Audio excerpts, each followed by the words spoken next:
Have you ever wondered how game artists create unique knife designs without following a concept? In this video, we'll build a custom combat knife blade from scratch using a freestyle workflow in ZBrush. Along the way, you'll learn how to shape the blade, use live booleans for clean details, and create a design that's both functional and visually appealing. We begin with a simple cube. Instead of starting with a complex mesh, a basic primitive gives us complete control over the overall form. The cube is scaled and rotated to match the direction of the blade, creating the foundation for the model. Next, several edge loops are added. These extra loops give the geometry enough flexibility to bend smoothly without stretching. Using the Bend Arc Transform tool, the blade is curved into shape, giving it a more dynamic profile. Even at this early stage, it's important to focus on the overall silhouette rather than small details. A strong silhouette is what makes a weapon look interesting from a distance. Once the main shape feels right, the mesh is cleaned up. Unnecessary faces are removed, open sections are merged together, and the bridge tool is used to reconnect the geometry. Taking time to organize the base mesh now makes it much easier to add details later in the process. With the primary form complete, it's time to move into one of the most powerful hard surface workflows in ZBrush, live booleans. Instead of manually sculpting every cut, simple cube primitives are used as boolean objects. These cubes subtract material from the blade, allowing sharp bevels, clean cutouts, and controlled changes to the overall shape. This method is fast, flexible, and completely non-destructive, meaning every detail can still be adjusted at any time. Since the knife is symmetrical, the Boolean objects are mirrored across the model using Sub-Toolmaster. This ensures that every modification appears perfectly on both sides without having to repeat the work manually. It also keeps the workflow efficient as more details are added. Once the major cuts are in place, the design becomes more experimental. A sphere is introduced as another Boolean object to remove material in a completely different way. Mixing simple shapes like cubes and spheres often produces interesting results that would be difficult to create manually. This freestyle approach encourages creativity and helps generate unique weapon designs instead of copying existing references.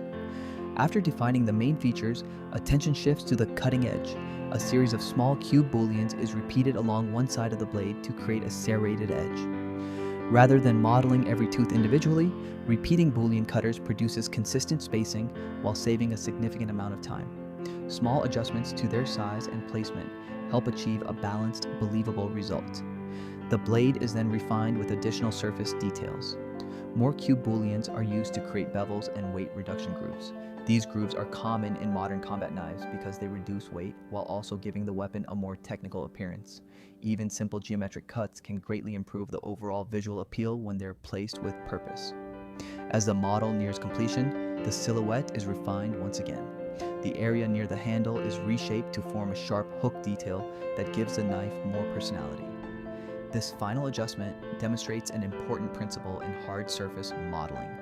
The overall outline of the asset is often more impactful than adding excessive surface details.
Before wrapping up, it's worth keeping one important consideration in mind.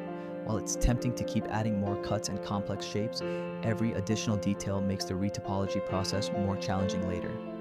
Creating an interesting design is important, but maintaining clean, manageable geometry is just as valuable when building production-ready assets. This entire workflow shows how starting with simple forms and combining them with live Booleans allows you to explore ideas quickly and iterate without limitations. Instead of focusing on perfection from the beginning, you can experiment freely, refine what works, and gradually build a polished, game-ready model. In the next chapter, the focus shifts from the blade to the knife handle, where the design will be